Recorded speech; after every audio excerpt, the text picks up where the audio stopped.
ನಮಸ್ಕಾರ ವೀಕ್ಷಕರೇ, ನಾನು ನಿಮ್ಮ ಜಯದತ್ತ.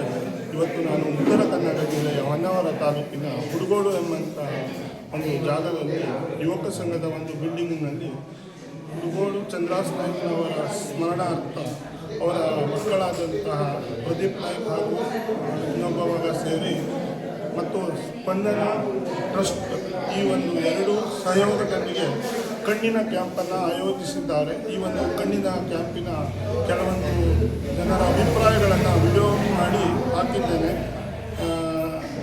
ಎಲ್ಲರೂ ನನ್ನ ಚಾನಲನ್ನು ಸಬ್ಸ್ಕ್ರೈಬ್ ಮಾಡಬೇಕು, ದಯವಿಟ್ಟು ಸಬ್ಸ್ಕ್ರೈಬ್ ಮಾಡಿ, ಆದಷ್ಟು ವಿಡಿಯೋವನ್ನು ಶೇರ್ ಮಾಡಿ ಮತ್ತು ಲೈಕ್ ಮಾಡಿ.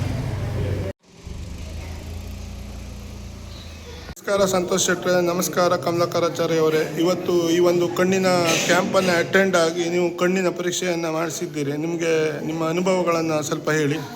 ಅನುಭವ ಹೇಳ್ಬೇಕಂದ್ರೆ ಇದು ಒಳ್ಳೆಯ ಉತ್ತಮವಾದಂತಹ ಕ್ಯಾಂಪ್. ಇದು ಕಣ್ಣಿನ ತಪಾಸಣೆಯಲ್ಲಿ ಬಹಳಷ್ಟು ಜನರ ತೊಂದರೆಯನ್ನು ದೊಡ್ಡ ದೊಡ್ಡ ಹಾಸ್ಪಿಟಲಲ್ಲಿ ಕರ್ಕೊಂಡು ಹೋಗೋದಕ್ಕೆ ಇಚ್ಛೆ ಪಡ್ತಿದ್ರು. ಆದರೆ ಅದರ ಪ್ರಕಾರವಾಗಿ ಇಂತಹ ಒಂದು ಕ್ಯಾಂಪ್ಗಳನ್ನು ನಡೆಸಿದರೆ ಬಡವರಿಗೆ ಬಹಳ ಉತ್ತಮವಾದಂಥ ಆಗ್ತದೆ. ಆದರೆ ಹುಡುಗೋಡು ಚಂದ್ರಾಸ್ ನಾಯ್ಕ ಅವರ ಸ್ಮರಣಾರ್ಥಿಕೆಯಲ್ಲಿ ಅವರ ಮಕ್ಕಳು ಮಾಡ್ತಾ ಇರುವಂತಹ ಈ ಯೋಜನೆಗಳಲ್ಲಿ ತುಂಬ ಅದ್ಭುತವಾದಂಥ ಕೆಲಸವನ್ನು ಮಾಡ್ತಾ ಇದ್ದಾರೆ.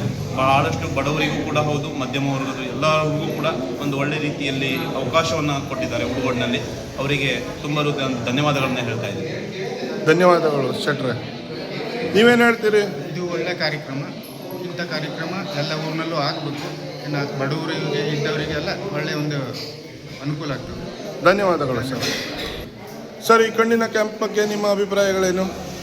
ಈ ಕ್ಯಾಂಪು ಎಲ್ಲ ಹಳ್ಳಿಗಳಲ್ಲೂ ನಡೆಯಬೇಕು ಮತ್ತು ಉತ್ತಮವಾಗಿ ನಡೆಯುತ್ತಿದೆ. ಓಕೆ, ಧನ್ಯವಾದಗಳು.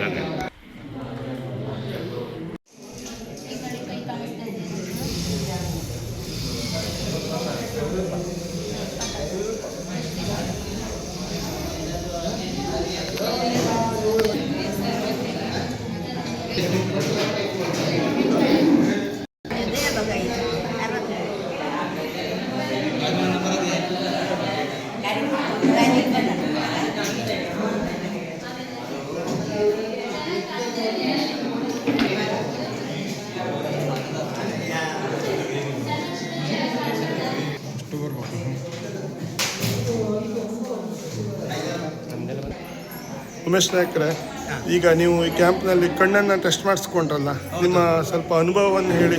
ಇದು ಒಳ್ಳೆಯ ಕ್ಯಾಂಪ್ ಇದು. ಯಾಕೆಂದರೆ ಬಹಳ ಜನ ನಮ್ಮ ಹಳ್ಳಿ ಜನರಿಗೆ ಎಲ್ಲ ಜನ ಪಟ್ಟಣಕ್ಕೆ ಹೋಗಿ ಕಣ್ಣನ್ನು ಟೆಸ್ಟ್ ಮಾಡಿಸ್ಕೊಳ್ಳುವಂಥ ಭಾಳ ಕಷ್ಟದ ವಿಚಾರ. ಈ ಪ್ರತಿ ಹಳ್ಳಿಯಲ್ಲಿ ಒಂದು ಕ್ಯಾಂಪ್ ಮಾಡೋದ್ರಿಂದ ನಮ್ಮ ಹಳ್ಳಿ ಜನರಿಗೆ ಭಾಳ ಅನುಕೂಲ ಆಗ್ತದೆ. ಮತ್ತು ವಯೋವೃದ್ಧರಿಗೆ, ವಯಸ್ಕರಿಗೆ, ನಡೆದಾಡಲಿಕ್ಕೆ ತೊಂದರೆ ಇದ್ದವರಿಗೆಲ್ಲವ ಭಾಳ ಅನುಕೂಲ ಆಗ್ತದೆ.